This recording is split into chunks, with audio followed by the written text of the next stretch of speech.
as I explained in the previous documentary, that not everyone that we see is 100% human. There are some people that are not 100% human. There are some people that are hybrid. They are a mixture of they are a mixture of, I don't know how to bring it out, but they are not 100% human. They are not coming from only human beings. There are people who have entered into covenant with the kingdom of darkness, and they have had children that God forbid us to have. And they have gotten entangled in relationships that God forbid us to have. And as a result, they get people who are not 100% human. And in my experience of serving in the kingdom of darkness, I came across those people.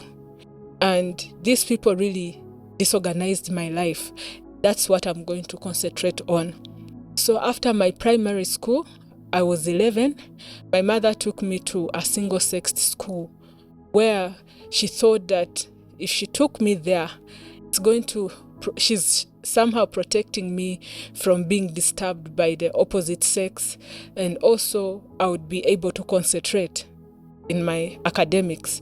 And I was a good performer, but the teachers had advised my mother that why I had deteriorated in my performance is because I had so much going on, so many activities and other students who were trying to divert me. So my mom took me to a single-sex school, and that's where I met that friend that I spoke about in some documentary, who was a sorcerer, and the uncle had initiated him. The uncle of that lady had a business in Mombasa, but he had entered into a covenant with the Marine Kingdom, and he dedicated her there. He covenanted her there, and she had children in the Marine Kingdom, and she was doing exploits in the kingdom of darkness. So her mission for joining secondary school is not because she was looking for a future. They already had money, but they were looking for souls. And schools, those are places that they target. Schools, universities, institutions, those are places where the enemy sends his agents to target, especially children that are coming from Christian homes. So now... Absolutely, those are initiation grounds. Yes. So when I joined the school, I became the class monitress because I was very active, and I challenged the director of the school because we were in class for 2 days and no teacher was attending to us. They were waiting for the other students to arrive so that we start together.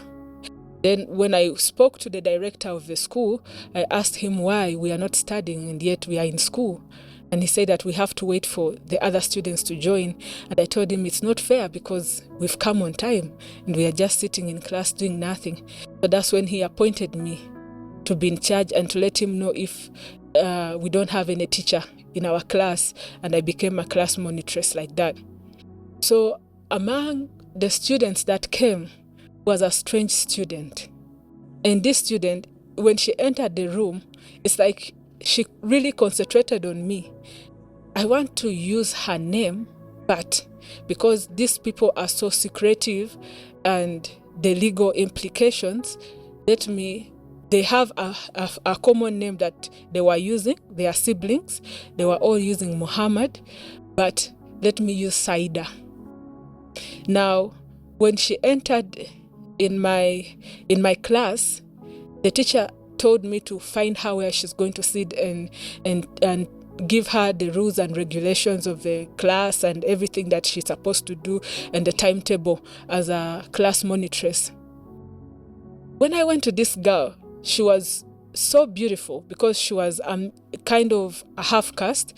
She was half Arab, and what I didn't know is that she was not 100% human. That one I got to find out later. She had this kind of striking beauty that would attract people's attention, but instead of drawing people towards her, it would push people away from her. She was fierce. So even when she entered classroom, girls were talking, but when she entered, everyone went quiet, and for some reason they could not tell why they were quiet all of a sudden.